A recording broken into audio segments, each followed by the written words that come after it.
Good afternoon, everybody. How are we? Good to see all of you. It's an honor to be here with all of you. A lot of familiar faces in the room, a lot of new faces. And President Trump is back, and the golden age of America has most definitely begun. The Senate has already confirmed 5 of President Trump's exceptional cabinet nominees: Secretary of State Marco Rubio, Defense Secretary Pete Hegseth, CIA Director John Ratcliffe, Homeland Security Secretary Kristi Noem, and Treasury Secretary Scott Bessent. It is imperative that the Senate continues to confirm the remainder of the president's well-qualified nominees as quickly as possible. As you have seen during the past week, President Trump is hard at work fulfilling the promises that he made to the American people on the campaign trail.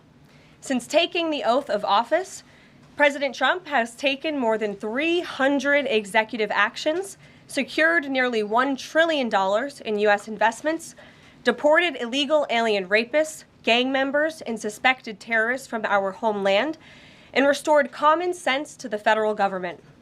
I want to take a moment to go through some of these extraordinary actions.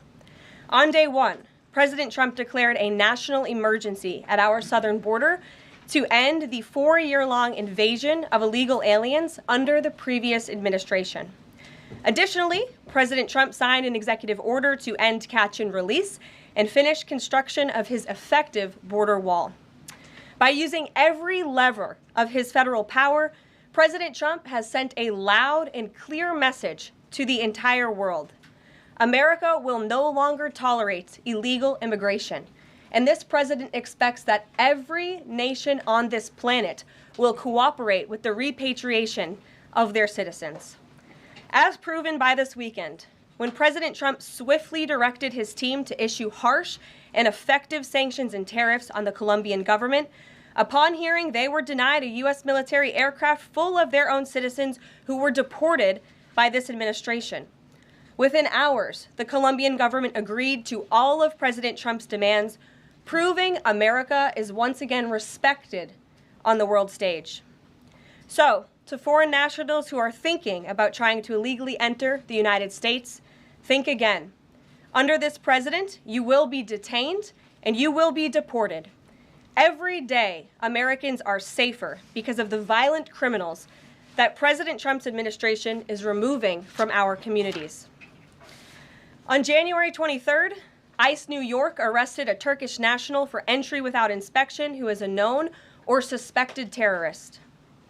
On January 23rd, ICE San Francisco arrested a citizen of Mexico unlawfully present in the United States who has been convicted of continuous sexual abuse of a child aged 14 years or younger.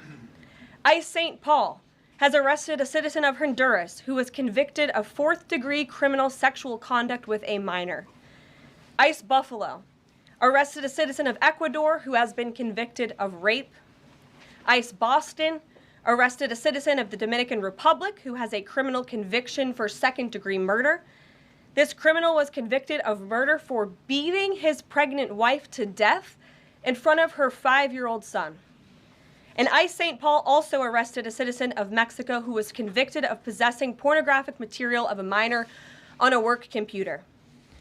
These are the heinous individuals that this administration is removing from American communities every single day, and to the brave state and local law enforcement officers, CBP, and ICE agents who are helping in the facilitation of this deportation operation, President Trump has your back, and he is grateful for your hard work. On the economic front, President Trump took immediate action to lower costs for families who are suffering from 4 long years of the Biden administration's destructive and inflationary policies. President Trump ordered the heads of all executive departments and agencies to help deliver emergency price relief to the American people, untangle our economy from Biden's regulatory constraints, and end the reckless war on American energy. President Trump also signed sweeping executive orders to end the weaponization of government and restore common sense to the federal bureaucracy. He directed all federal agencies to terminate illegal diversity, equity, and inclusion programs to help return America to a merit-based society. President Trump also signed an executive order declaring It is now the policy of the federal government that there are only two sexes, male and female. Sanity has been restored. Before I take your questions, I would like to point out to all of you once again have access to the most transparent and accessible president in American history. There has never been a president who communicates with the American people and the American press corps as openly and authentically as the 45th and now 47th President of the United States. This past week, President Trump has held multiple news conferences, gaggled on Air Force One multiple times, and sat down for a two-part interview on Fox News, which aired last week. As Politico summed it up best, Trump is everywhere again.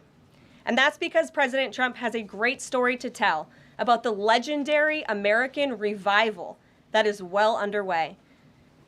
And in keeping with this revolutionary media approach that President Trump deployed during the campaign, the Trump White House will speak to all media outlets and personalities, not just the legacy media who are seated in this room. Because according to recent polling from Gallup, Americans' trust in mass media has fallen to a record low. Millions of Americans, especially young people, have turned from traditional television outlets and newspapers to consume their news from podcasts, blogs, social media, and other independent outlets. It's essential to our team that we share President Trump's message everywhere and adapt this White House to the new media landscape in 2025. To do this, I'm excited to announce the following changes will be made to this historic James S. Brady briefing room, where Mr. Brady's legacy will endure. This White House believes strongly in the First Amendment, so it's why our team will work diligently to restore the press passes of the 440 journalists whose passes were wrongly revoked by the previous administration. We're also opening up this briefing room to new media voices who produce news-related content and whose outlet is not already represented by one of the seats in this room. We welcome independent journalists, podcasters, social media influencers, and content creators to apply for credentials to cover this White House. And you can apply now on our new website, whitehouse.gov/newmedia. Starting today, this seat in the front of the room, which is usually occupied by the press secretary's staff, will be called the new media seat. My team will review the applications and give credentials to new media applicants who meet our criteria and pass United States Secret Service requirements to enter the White House complex. So in light of these announcements, our first questions for today's briefing will go to these new media members whose outlets, despite being some of the most viewed news websites in the country, have not been given seats in this room. And before I turn to questions, I do have news directly from the President of the United States that was just shared with me in the Oval Office from President Trump directly, an update on the New Jersey drones. After research and study, the drones that were flying over New Jersey in large numbers were authorized to be flown by the FAA for research and various other reasons. Many of these drones were also hobbyists, recreational, and private individuals that enjoy flying drones. In time, it got worse due to curiosity. This was not the enemy. A statement from the President of the United States to start this briefing with some news. And with that, I will turn it over to questions. And we will begin with our new media members, Mike Allen from Axios, Matt Boyle from Breitbart. Mike, why don't you